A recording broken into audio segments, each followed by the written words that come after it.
Bonjour Jean-Pierre, Bonjour Christophe. tu peux te présenter à tout le monde et nous dire de quel club tu viens? Alors, je m'appelle Jean-Pierre Gillet et je viens du club CAC Sannois, puisque je crois qu'il ne faut plus dire CACS Sannois, donc CAC Sannois. Depuis combien de temps tu es membre du club et quelle est ta profession? Parce que je crois savoir que ça a une petite incidence. Je suis au club, je crois, depuis maintenant 2 ans et demi, et ma profession, je suis photographe. Alors là tu présentes un film aujourd'hui, est-ce que tu peux nous en dire plus sur ce documentaire? Oui, d'ailleurs, comme je l'ai expliqué à la fin du film, c'est tout à fait le hasard. Je me trouvais dans le métro, que je prends rarement d'ailleurs, et puis je suis tombé sur une petite affiche des vers de Victor Hugo, de son poème Aux arbres. Et comme je cherchais un sujet de film, parce que je trouve que c'est difficile de trouver des sujets de films originaux, du coup, je ne connaissais pas ce poème de Victor Hugo, et donc je suis allé effectivement après le regarder sur Internet. Et de fil en aiguille, je me suis retrouvé sur le site de la ville de Paris qui parlait des arbres remarquables, et je me suis dit que c'était un sujet de film intéressant à traiter. Et alors, ce qui est également aussi intéressant, c'est que la ville de Paris publie toutes les coordonnées GPS des arbres remarquables de Paris. Enfin, environ une centaine sur les 200. Et donc, ça m'a évidemment, ça m'a beaucoup servi pour trouver les arbres, parce que en fait, je ne suis pas du tout ni botaniste ni jardinier. Donc, j'aurais pas été capable de trouver les arbres. Donc ton court-métrage c'est un vrai guide, une vraie invitation à se déplacer dans Paris parce que c'est quasiment dans Paris intramuros que tu as fait ton documentaire? De toute façon, les arbres, ils sont dans environ 18 arrondissements de Paris, sur les 20. Et alors évidemment, comme je le disais à l'instant, je me suis aidé des coordonnées GPS que donne la ville de Paris. Et puis j'ai lu pas mal de choses sur les arbres, parce qu'on n'a pas la science infuse, bien sûr. Et d'autre part, je craignais que ce soit un film un peu enquiquinant. Et donc c'est pour ça que j'en ai profité pour filmer Paris et faire découvrir ou redécouvrir des endroits de Paris que la plupart des Parisiens connaissent mal. Et combien d'arbres en fait tu as dû découvrir comme ça? La ville de Paris dit qu'il y a environ 200 arbres remarquables. Moi j'ai dû en filmer peut-être 20 ou 30, mais en fait j'en ai retiré par rapport à ce que j'avais prévu au départ, parce que le film au départ je pensais faire 30 minutes, et déjà j'ai fait 25 minutes, c'était déjà pas mal. Et là tu prévois donc un autre film derrière celui-ci?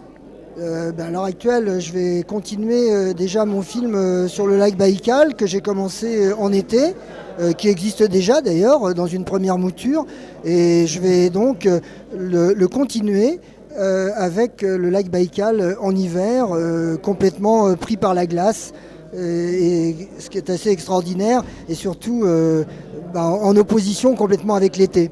Alors, qu'est-ce qui t'a fait passer de la photographie à la vidéo? Parce que finalement, est-ce qu'il n'y a pas une frustration de ne pas vouloir photographier, ou tu photographies en même temps? C'est quoi là? Comment tu choisis ta...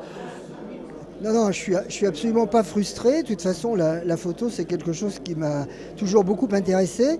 Mais si j'avais pu, en fait, je crois que je serais devenu caméraman il y a longtemps.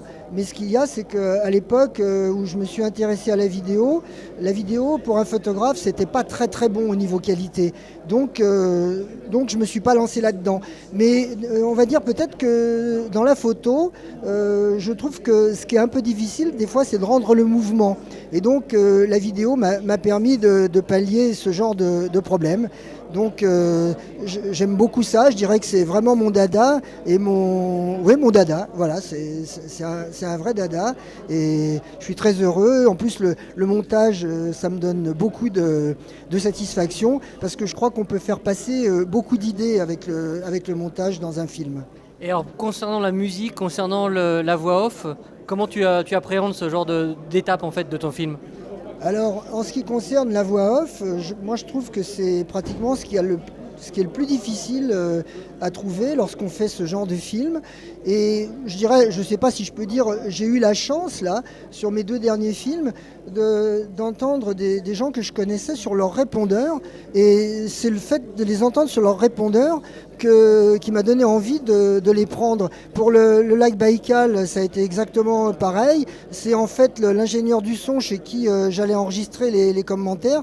Quand j'ai entendu sa voix sur son répondeur, je me suis dit tiens, Denis, puisqu'il s'appelle Denis, ça ferait une excellente voix off. Et quant à la voix de Source de vie, c'est exactement le même mécanisme. Et alors ce qui est drôle, c'est que c'est une de mes clientes que je connaissais dans mon studio photo. Je la connais depuis une douzaine d'années. Et pareil, elle était venue me voir, j'étais absent. Et donc il a fallu que je la rappelle sur son répondeur. Et en l'entendant sur son répondeur, pareil, je me suis dit, ah, elle a une superbe voix. Et donc je lui ai demandé. Alors en plus elle était très à l'aise parce qu'elle venait de prendre sa retraite, c'est une ancienne directrice d'école et enseignante et elle avait l'habitude de beaucoup s'adresser aux enfants. Donc ça a été un exercice pour elle qui a été je dirais facile et en plus je trouve qu'elle a une voix assez particulière parce qu'elle fume beaucoup. Alors depuis que ce film je l'ai montré à plusieurs personnes, sa voix ne fait pas toujours l'unanimité. Mais moi personnellement, elle me choque pas du tout et je suis très content de l'avoir trouvée et je pense que je referai un film avec elle. Alors toi qui as photographié des gens toute ta vie, maintenant tu filmes la nature sans personne. Alors il faut y voir quoi là ? Non, c'est pas totalement sans personne dans les sources de vie. Je ne sais pas si tu as remarqué, si tu as bien regardé le film, il y a quand même pas mal de monde sur le film, justement pour pas que ça soit trop monotone. Il y a des gens dans les parcs et jardins de Paris qui se baladent, qui déjeunent, enfin pas mal de choses. Et en fait, on se rend compte que les Parisiens sont très conscients que les arbres, c'est très important dans la vie d'une ville. En tout cas, on les voit, mais on les regarde pas. Bon, on les regarde pas, disons que je les ai un petit peu surpris à leur insu, mais bon, ils font rien de mal. Et de toute façon, si on ne filmait que des gens à qui on demande l'autorisation, ça serait pas toujours facile. Merci Jean-Pierre. Bon courage pour le court-métrage. Merci.